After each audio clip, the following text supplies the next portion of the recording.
Good morning and happy Easter. Today I'm going to show you how to make sidak, which is a traditional Slovak egg cheese. My mother made this when I was little all the time. My mother was American-born Slovak, born in 1927. And when I was a little girl, I used to enjoy helping her make this dish.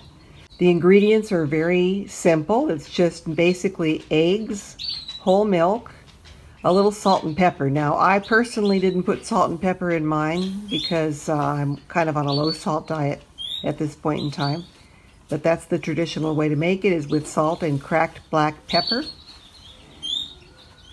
And this is served on Easter Sunday, traditionally with ham. So let me slice you up a little bit to show you what it's like.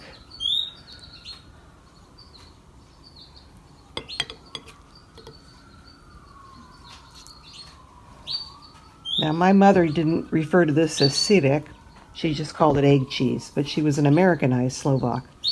So here it is, a delicious little slice.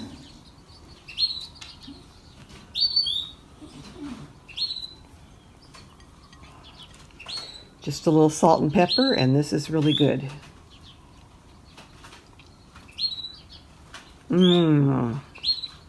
Delicious. Okay, so let's get started. I'll show you how to make it. Take a quart of milk, bring it to a boil. This will take about 5 minutes or so over a medium-high heat. When that's boiling and it's almost there, we're going to add 15 lightly beaten eggs. Okay, it's been about 5 minutes here, and you can see the milk is just starting to boil.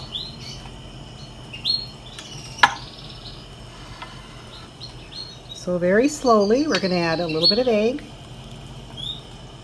a little bit at a time. Stir.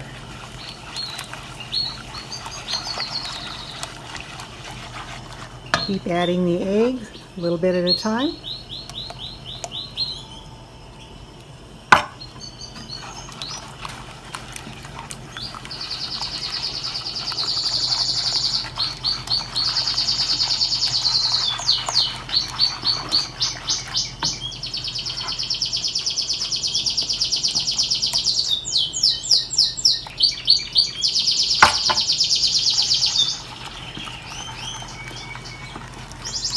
This is a really good Slovak dish,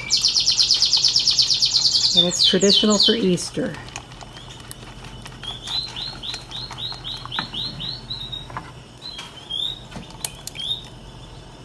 Okay, so our 15 eggs are in. We're going to continue to cook and stir while this thickens, and it takes about 7 minutes. So just continuously stir because you don't want it to scorch. You can see it's thickening up nicely. I'm going to turn my heat down just a little bit so it doesn't scorch. And I'll be stirring and thickening this for about another 6 more minutes. I've been cooking and stirring for about 5 minutes, and you can see it's thickening up nicely. I've turned the heat down. The thicker it gets, the more I turn the heat down. So now I've turned it down to low, because if you have it too high, as it gets thicker, it might scorch.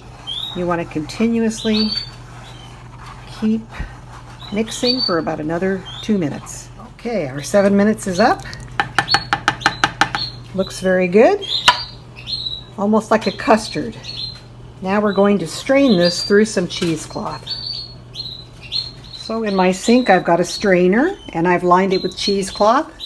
I've left a little extra at the edges here because we're going to hang this as it gets to the final steps of dripping to remove all the liquid. There you have it. I've dumped it from the pot into the cheesecloth and the strainer, and I'm going to let it sit here for about 10-15 minutes, and then we'll hang it up. So as you can see, we've got the liquid draining.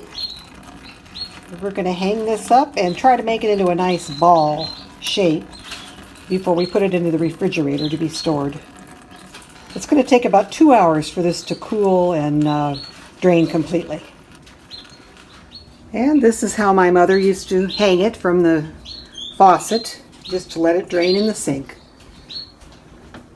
And it'll be a nice round cheese ball when we're done. Now when you notice it stopped draining, you just give it a little squeeze. You want to get all the moisture out that you can. So just periodically give it a squeeze. And you're going to do this on and off for the 2-hour time while it's cooling and thickening here. 2 hours went by. Pretty much all the liquid has drained out of this. I took it out of the cheesecloth and discarded the cheesecloth. Put it on a plate. We're going to cover it with a damp paper towel. And it can sit in the refrigerator until tomorrow when we're going to slice it and eat it. So that's it.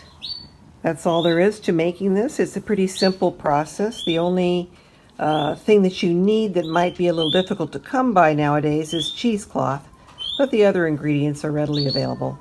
So happy Easter, and we will talk to you again next time. Bye-bye.